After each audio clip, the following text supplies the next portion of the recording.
Every second, thousands of travel photos hit social media feeds. It is a relentless, algorithm-driven cycle of consumption. This high-speed pacing has cemented a global model of travel, mass tourism. In ecologically diverse destinations like Indonesia, this mobility translates into immediate physical strain on fragile ecosystems and local communities. But the degradation extends beyond the physical environment. The crisis is also representational. Culturally complex environments are being reduced to disposable, instantly recognizable visual commodities. Pushing back against this digital homogenization requires a deliberate counter-narrative. Before we can address the physical impact of mass tourism, we have to dismantle the exploitative visual culture that drives it. Sociologists refer to this pre-packaged expectation as the tourist gaze. Digital algorithms condition travelers to expect and reproduce a standardized version of a destination long before they arrive. The trip itself becomes an exercise in capturing these predetermined iconic poses, often entirely bypassing the actual local context. Take this image from Dieng. The entire composition prioritizes the posed subject over the environment she is visiting. In a completely different ecological zone, like Mount Bromo, the exact same visual pattern appears. The landscape is treated as interchangeable. These images operate as fast content. They are produced in seconds, consumed instantly on a feed, and completely forgotten. They do not document the reality of a place. They erase its socio-cultural identity to feed an algorithmic machine. To understand how these images manipulate our perception, we have to look at the structural mechanics of photography, utilizing the visual semiotics of Roland Barthes. Barthes identified a primary level of visual analysis called literal or denotative meaning. This is when an image operates entirely on surface-level identification.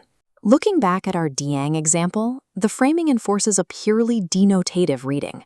The subject is placed dead center, blocking the landscape. Notice the artificial wooden sign bordering the frame. The geography is reduced to a branded stage prop to validate the traveler's presence. This unchallenging, literal structure is precisely what allows social media platforms to categorize and promote the image at scale. By operating strictly on the level of denotative meaning, both the photographer and the viewer remain locked in a shallow loop with the destination. Breaking this loop requires a different approach: slow tourism. This framework demands a shift in how we experience and document travel. It relies on Barthes' second level of analysis, connotative meaning. This is where an image demands interpretation and carries cultural weight. Reflective photography achieves this by rejecting the viral spectacle.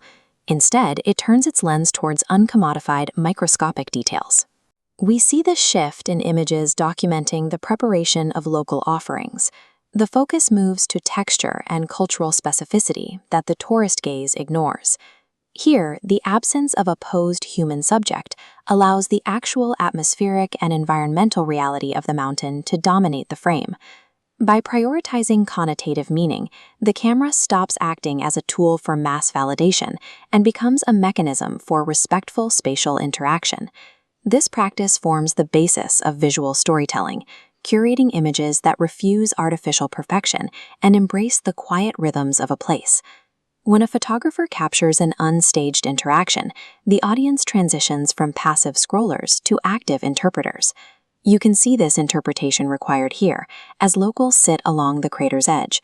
The image captures their gestural relationship with a harsh geological environment. Observing these uncommodified moments triggers empathy.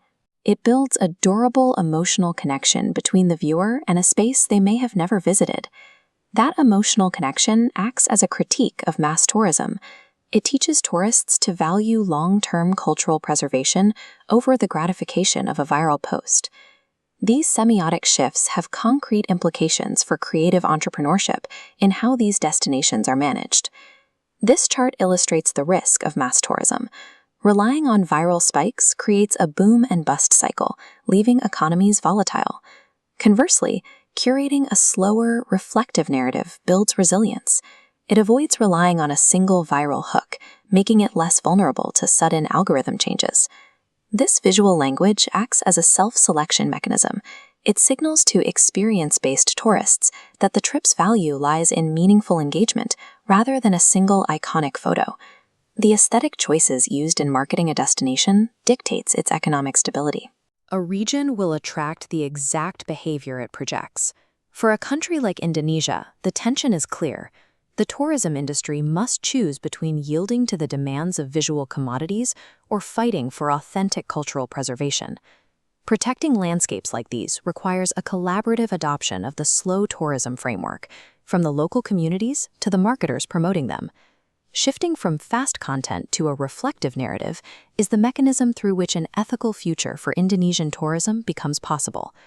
Heritage sites endure across centuries only when they are respected and contemplated, not rapidly consumed. Ultimately, the true power of a photograph lies not in the literal objects it captures, but in the specific way it teaches the observer to look.